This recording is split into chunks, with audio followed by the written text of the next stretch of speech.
Well ये तो आप लोग जानते हैं कि पैसिव इनकम वो इनकम होती है जिसके लिए हमें काम नहीं करना पड़ता। पर क्या शेयर मार्केट से भी पैसिव इनकम आ सकती है कि हम कुछ भी ना करें तब भी पैसा आता रहे? वेल आज मैं आपको बताऊंगा, हाँ ऐसा होता है, हो सकता है आपके साथ। इनफैक्ट आप अपनी जितनी इन्वेस्टमेंट करने वाले हैं ना, आपको अपनी जो इन्वेस्टमेंट मान लेते हैं 1 लाख रुपए की है, तो 1 लाख से ज़्यादा आपको हर साल शेयर मार्केट से आ सकता है। किस तरीके से, इस वीडियो में समझेंगे। वेल ये तो समझ आ रहा है कि पैसिव इनकम मतलब आप बिना काम करे पैसे कमाने वाले हैं। पर अभी तक तो आप लोगों ने सुना होगा या तो हम ट्रेडिंग करके पैसे कमाएंगे या हम इन्वेस्टमेंट कर देंगे, शेयर का प्राइस बढ़ जाएगा तो प्रॉफिट होगा। तो ये पैसिव इनकम आएगी कैसे? ये आएगी डिविडेंड से। अब डिविडेंड के बारे में जब हम बात करते हैं, बहुत सारे लोगों को डिविडेंड के बारे में पता ही नहीं होता कि डिविडेंड का मतलब क्या है, डिविडेंड है क्या चीज़। वेल अगर डिविडेंड को आप हिंदी में बोलेंगे तो हिंदी में इसे हम बोलते हैं लाभ अंश।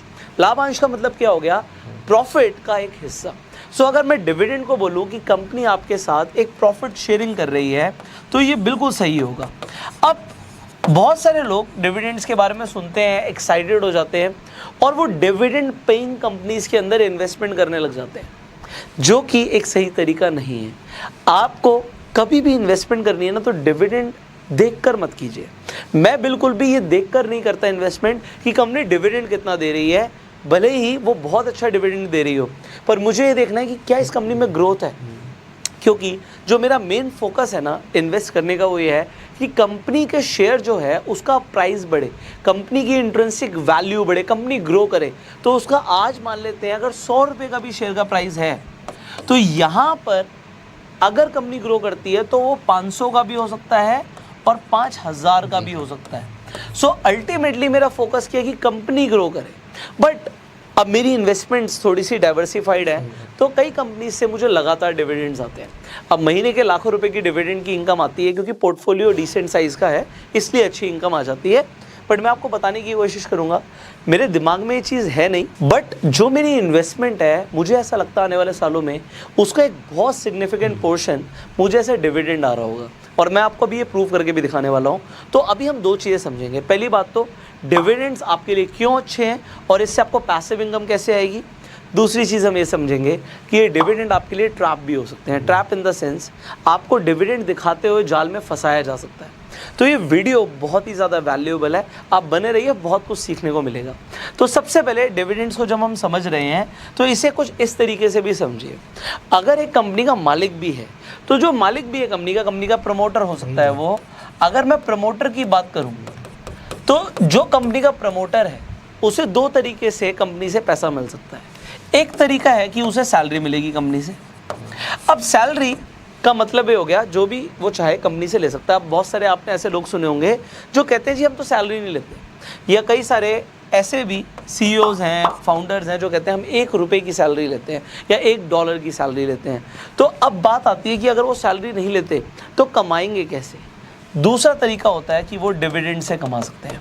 अब डिविडेंड्स का मतलब क्या है, अल्टीमेटली आप लोगों को लगता है कि जो कंपनी का मालिक है वो या तो प्रमोटर होगा, कंपनी का डायरेक्टर होगा, वो कंपनी का मालिक है। पर एक्चुअल में जो मालिक होते हैं वो होते हैं शेयर होल्डर। डायरेक्टर तो नौकर है, जिसके पास कंपनी के सबसे ज़्यादा शेयर्स हैं, मालिक वो है।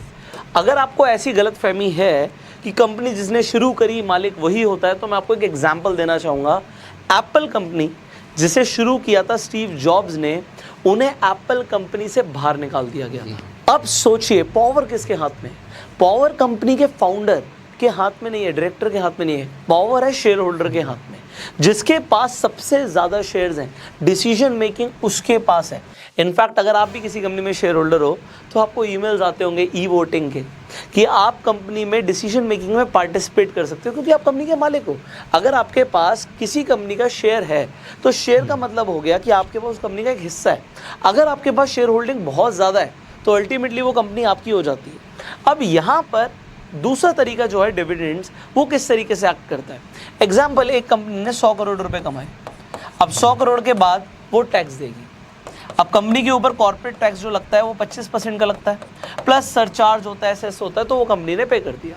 इसके बाद जो बचेगा, अभी हम मान लेते हैं कि 75 करोड़ बच गया, तो अब ये 75 करोड़ जो है वो चाहे तो कंपनी इस प्रॉफिट में से, ये प्रॉफिट है, इस प्रॉफिट में से वो डिक्लेयर कर सकती है। अब कंपनी का हम मान के चलते हैं शेयर भी 100 रुपये का है, तो वो डिक्लेयर कर सकती है जी मैं 5 रुपये पर शेयर का डिविडेंड दूंगी।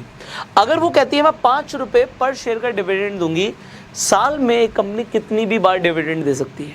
तो कई सारे लोगों का ये सवाल होता है कि कंपनी साल में कितनी बार डिविडेंड देती है।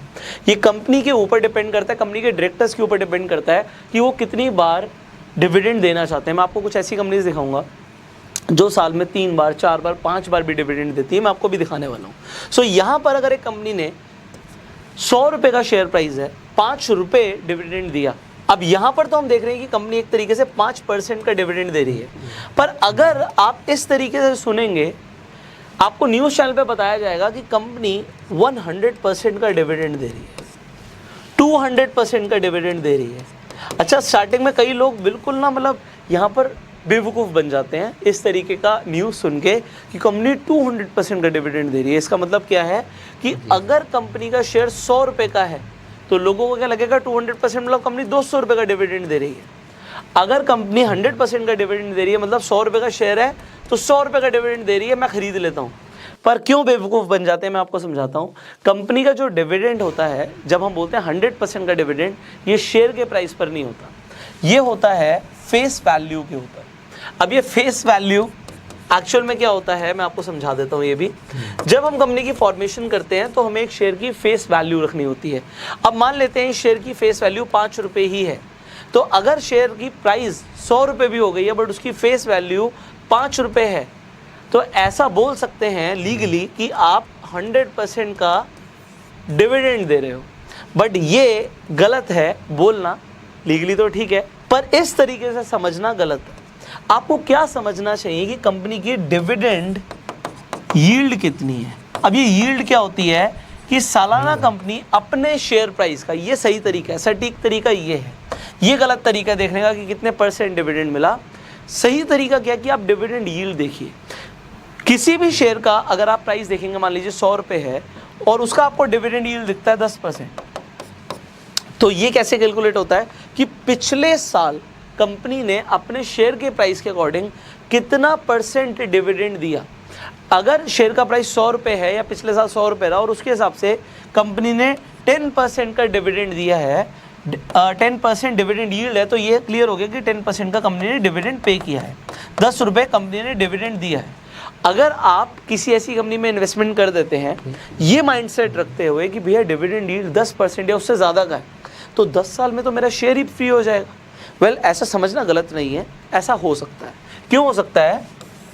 आपने कंपनी में इन्वेस्टमेंट करी, 100 रुपये का शेयर प्राइस है, आपको 10% का डिविडेंड यील्ड मिल रहा है, मतलब हर साल 10 रुपये आपको आएगा। इसके बाद आपको हर साल 10 रुपये आता रहेगा, तो 10 ईयर्स के अंदर आपने जितनी इन्वेस्टमेंट करी वो तो फ्री हो गई। दूसरी आप क्या चीज़ देखते हैं, अरे यार 10 साल में शेयर का प्राइस 100 का 200 300 कुछ तो होगा, तो अगर ये 300 हो गया, आपने इसमें 1 लाख रुपए की इन्वेस्टमेंट करी थी, 1 लाख की 1 लाख तो आपके पास 10 साल में वापस आ गई और ये आपके 3 लाख रुपए बन चुके हैं 10वें साल से। और अगर आपने नहीं भी बेचा तो क्या होगा कि आपको जो ये 3 लाख रुपए है इसके ऊपर भी कंपनी तब भी कुछ ना कुछ डिविडेंड देती रहेगी, डिविडेंड आपको लगातार मिलता रहेगा।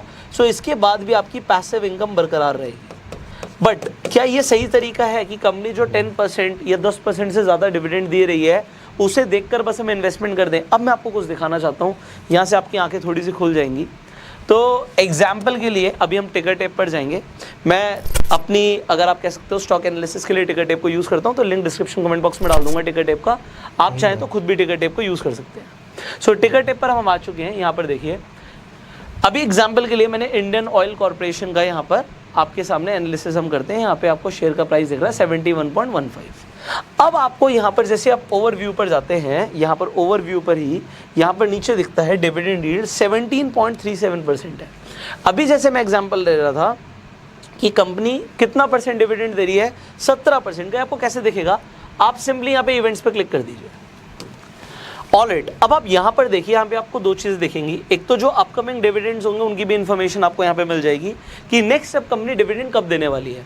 यहाँ पर एक डेट बहुत इंपॉर्टेंट होती है जिसे हम एक्स डेट बोलते हैं, एक्स डिविडेंड डेट बोलते हैं। ये भी मैं आपको जस्ट कंसेप्ट समझाने वाला हूँ।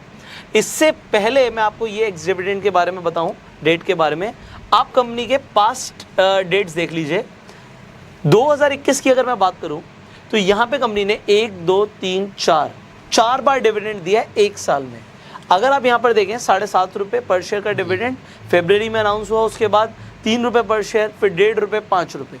अगर आप इसे कैलकुलेट करेंगे तो ये हो गया 10.5, 11, 12 और 12 और 5 17। तो 17 रुपये का डिविडेंड कंपनी ने यहाँ पर दिया है पर शेयर एक साल के अंदर। तो इसकी जो डिविडेंड यील्ड है वो बहुत अच्छी है, बट ये क्या आपके लिए ट्रैप हो सकता है, इसके ऊपर बात करने वाले हैं। उससे पहले मैं आपको एक्स डिविडेंड के डेट के बारे में बता देता हूँ। ये एक्स डेट का मतलब क्या है, अभी जो अपकमिंग डिविडेंड है कंपनी ने अनाउंस किया हुआ है कि भाई वो 2.40 पर शेयर का डिविडेंड मिलेगा। अगर आपके पास कंपनी के मान लेते हैं 100 शेयर्स हैं तो 100 इंटू 2.40 मतलब 240 रुपये आपको मिलने वाले हैं। अब यहाँ पर ये कैसे मिलेंगे, अगर आप एक्स डेट से पहले आप शेयर खरीद लेते हैं तो एक्स डेट के जस्ट एक दिन के बाद रिकॉर्ड डेट होती है, और अगर आपका एक्स डेट से पहले आपने शेयर खरीदा हुआ है तो कंपनी के पास आपका नाम चला जाता है कि भैया आप कंपनी के एक शेयर होल्डर हो और आपको डिविडेंड मिलेगा। अब कई लोग बोलते हैं कि हमें डिविडेंड कैसे मिलेगा। अब आपको पता लग गया है कि अगर आप एक्स डेट से पहले शेयर्स खरीद लेते हैं तो आपको डिविडेंड मिलता है। दिस इज वन थिंग ना। मैंने क्यों बोला कि ये कहीं ना कहीं ट्रैप हो सकता है, क्यों हो सकता है, आप यहाँ पे ओवरव्यू पर जाइए। अब कंपनी की डिविडेंड यील्ड तो बहुत अच्छी है, कंपनी डिविडेंड तो बहुत अच्छा दे रही है, बट अगर मैं कंपनी की एक 5 ईयर्स की परफॉर्मेंस देखूं तो कंपनी के रिटर्न्स -43.29% है। मतलब कंपनी का शेयर प्राइस तो बढ़ ही नहीं रहा, पिछले 5 साल से गिरता चला जा रहा है। अब यहाँ पर इस शेयर को खरीदना सही है नहीं है। यहाँ पर देखिए, आप डिविडेंड के चक्कर में तो खरीद सकते हैं, बट यहाँ पर आपको 2-3 चीज़ें और देखनी होती हैं।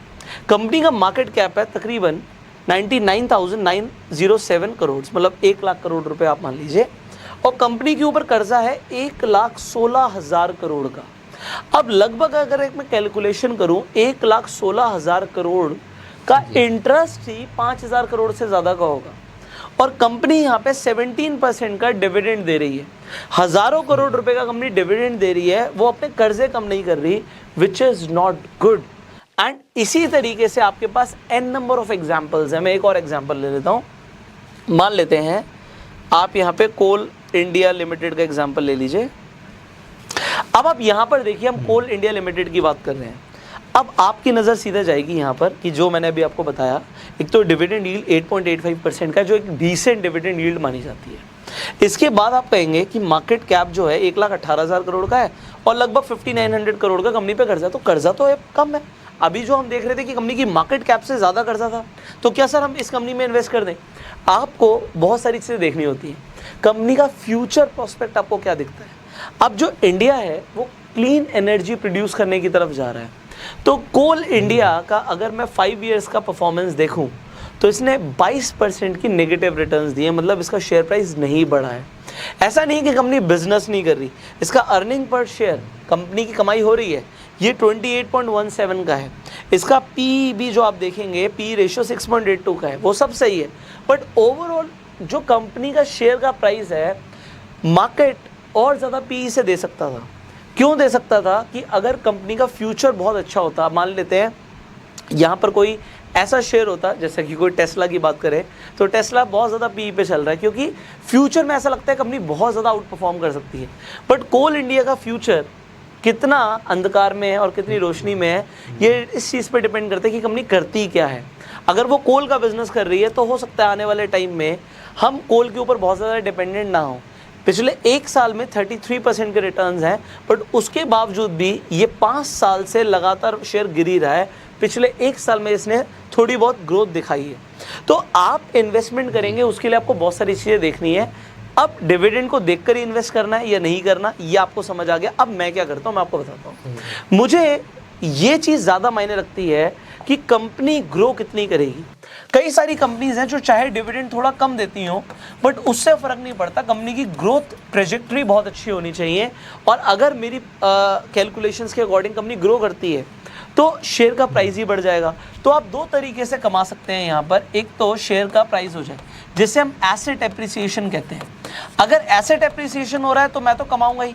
जैसे मैंने बोला, अगर 100 रुपये का शेयर का प्राइस है और 100 रुपये का शेयर 500 का या 5,000 का हो जाए ओवर द ईयर्स, मतलब मेरा कोई ये नहीं है कि अभी 1 महीने में, 2 महीने में, 5 महीने में।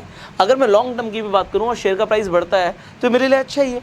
और दूसरा यहाँ पर डिविडेंड्स, अच्छी कंपनीज जो होती हैं वो थोड़ा बहुत डिविडेंड्स आपको लगातार देती हैं। एग्जाम्पल के लिए मैं कोई आपको सजेशन नहीं दे रहा हूँ, बट आप खुद की एनालिसिस कर सकते हैं।